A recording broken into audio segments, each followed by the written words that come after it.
Breakfast করলাম। Breakfast করে রোদ পোহাচ্ছি আর চা খাচ্ছি। কানাডাতে যারা ল্যান্ড বর্ডার ক্রস করে, বিশেষ করে বিশেষভাবে উল্লেখিত যেসব ব্যক্তিবর্গ ইউএসএ থেকে ল্যান্ড বর্ডার ক্রস করে অবৈধভাবে প্রবেশ করে, অনুপ্রবেশ করে অ্যাসাইলাম করেছিল, তাদের সবাইকে চলে যাওয়ার জন্য চিঠি দেওয়া হয়েছে।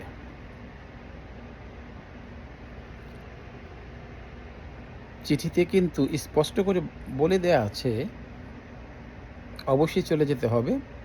যদি ওই সময়ের ভিতরে, চিঠিতে উল্লেখ করা সময়ের ভিতরে না যায়, তাদেরকে ডিপোর্ট করা হবে এবং আইনের ব্যবস্থাগুলি প্রয়োগ করা এবং নেওয়া হবে। এর ভিতরে কিন্তু বিভিন্ন দেশের মানুষ আছে। এর মধ্যে বাংলাদেশিও অনেক, অগণিত অনেক বাংলাদেশি আছে। অনেকেই ট্যুরিস্ট ভিসায় আমেরিকাতে আসছে, এরপর হয়তো দেখছে আমেরিকাতে সুবিধা হবে না, মোরল সাহেবের যে নতুন নতুন আইন, আবার আমেরিকাতে আইসের উৎপাত আছে, কানাডাতে পাড়ি জমায়। কানাডাতে ল্যান্ড বর্ডার ক্রস করে অবৈধভাবে ঢুকে গেছে। তাদের কানাডার ভিসা ছিল না, তারা টোটালি অবৈধভাবে কানাডাতে প্রবেশ করছে। অনেকে শোনা যায় পাসপোর্টটাও নষ্ট করে ফেলেছে, মানে তার আইডেন্টিটিটাও নষ্ট করে ফেলেছে। সে শুধু মুখে বলবে আমি অমুক দেশের। আর এই ধরনের কার্যকলাপগুলি বেশি করে কিন্তু আমাদের দক্ষিণ এশিয়ার মানুষগুলি। আমি দেশের নাম নাই বললাম, বারবার নিজের দেশের নাম বলতে ভালোও লাগে না। তো এই সমস্ত কাজগুলি কিন্তু দালালদের প্ররোচনায় করে মানুষ। এখানেও কিন্তু দালাল চক্র আছে, এখানেও কিন্তু বেশ বড় একটা দালাল চক্র আছে। তারা ইমিগ্রেশনের কথা বলে, ইমিগ্রেশনের সহযোগিতা করার কথা বলে, ভুয়া লয়ার সেজে মানুষদেরকে নানাভাবে প্রতারণা করে,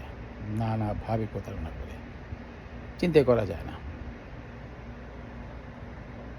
কাজেই সাবধান, মানুষের মিষ্টি কথায় ভুলে চোখে আমরা রঙিন চশমা না পড়ি।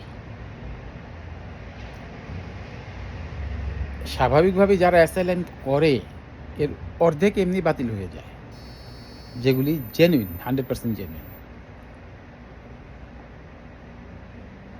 আমরা তো জানি অ্যাসাইলামগুলি বেশিরভাগই ভুয়া। তো এদের কি অবস্থা হবে? এদের যখন 5-10 বছর পরে দেশে ফিরত যেতে হবে, তখন কি অবস্থা হবে? সময় বয়স্কার ফিরে আসবে? কখনই আসবে না। কাজেই সাবধান। বেশি লোভে পড়ে জীবনটাকে নষ্ট না করে দেই। জীবন একটাই, জীবন সুন্দর। নিজের মতো বাঁচতে চেষ্টা করুন, ভালো থাকার চেষ্টা করুন। অনেক কিছু পাবার আশার চোখে রঙিন চশমা দিয়ে সব কিছুই নষ্ট না করি। আল্লাহ হাফেজ।